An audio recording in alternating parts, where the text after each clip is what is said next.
अयोध्या में हुई शर्मनाक गैंगरेप मामले में सियासी बखेड़ा भी रुकने का नाम ही नहीं ले रहा। योगी सरकार पूरे एक्शन में है तो समाजवादी पार्टी को कांग्रेस का साथ मिल गया है। समाजवादी पार्टी पर गैंगरेप के आरोपी मोहित के बचाव के गंभीर आरोप लगे हैं और जिस तरह से अखिलेश यादव ने डीएनए टेस्ट की मांग की, शिवपाल यादव ने नार्को टेस्ट की बात की, तो उससे तो यही लगता है कि समाजवादी पार्टी मोहित खान पर कोई एक्शन नहीं लेने वाली। इसी बीच कांग्रेस पार्टी की डीएनए टेस्ट मांग से मुद्दा गर्मा गया। कांग्रेस पार्टी का आरोप है कि उत्तर प्रदेश केंद्र और विपक्ष के बीच राजनीतिक हथियार बन गया है।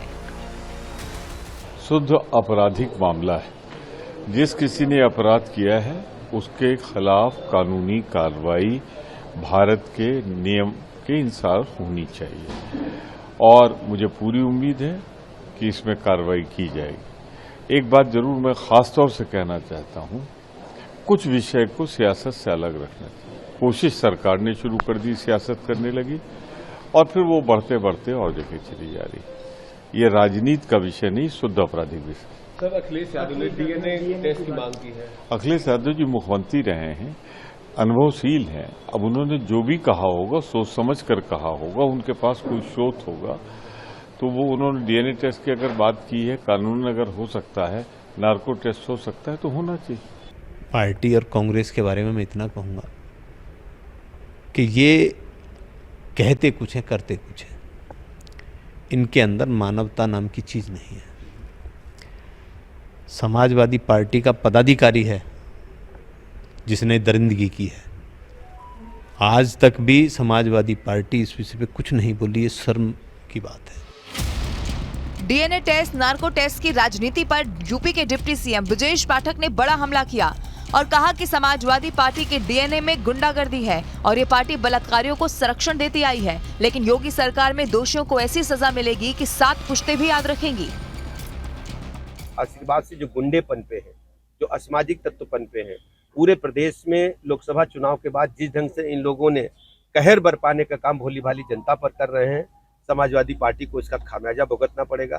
चाहे बलिया हो, चाहे अयोध्या हो, घटनाओं ने ये मन झकझोर करके रख दिया है। जितनी निंदा की जाए कम है और समाजवादी पार्टी जब जब पावर में रही है तब तब इन लोगों ने अराजकता की है, गुंडाई की है, भोले भाले लोगों का हत्या किया है और पूरी सरकार पीड़ित परिवार के साथ खड़ी है। हर स्थिति में हम न्याय दिलाएंगे। अयोध्या गैंगरेप मामले में बीजेपी के डेलीगेशन ने भी अपनी रिपोर्ट बीजेपी आलाकमान को सौंप दी है। बीजेपी प्रतिनिधि मंडल के साथ पहुंचे राज्यसभा सांसद बाबूराम निषाद ने अयोध्या पहुंचकर पीड़ित परिवार से मुलाकात की और सीएम योगी से सहायता राशि बढ़ाने की अपील की।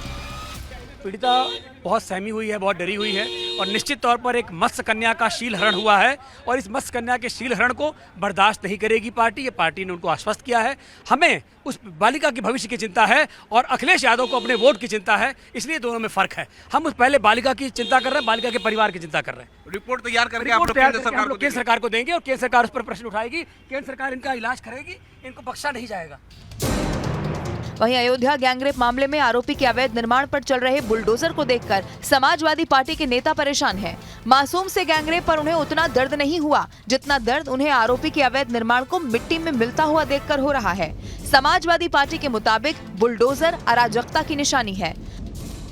ये जो बुलडोजर संस्कृति है, ये अराजकता और गुंडाई का प्रतीक है। हमने पहले भी इसका विरोध किया था और आज भी इसका विरोध कर रहे हैं। कल हमने प्रेस वार्ता की थी और हमने उसमें इस बात को कहा था कि बेटी के साथ जो घटना भदरसा में घटी है वो बहुत ही दुखद है, उसकी जांच होनी चाहिए और जो भी दोषी हैं उन्हें कठोर से कठोर सजा दी जानी चाहिए, नजीर बन जाए। ऐसी सजा दी जानी चाहिए न्यायालय के द्वारा कि नजीर बन जाए। गाजीपुर से समाजवादी पार्टी के सांसद अफजाल अंसारी ने भी बीजेपी पर गंभीर आरोप लगाए। अंसारी ने कहा कि अयोध्या में उपचुनाव से पहले इस मुद्दे को एजेंडा बनाया जा रहा है। इसके साथ ही अफजाल अंसारी ने अयोध्या के सांसद अवधेश प्रसाद का बचाव भी किया। अयोध्या के घटना को इतना हाईलाइट क्यों? अयोध्या में विधानसभा का बाई इलेक्शन होना है, उसका फायदा उठाना।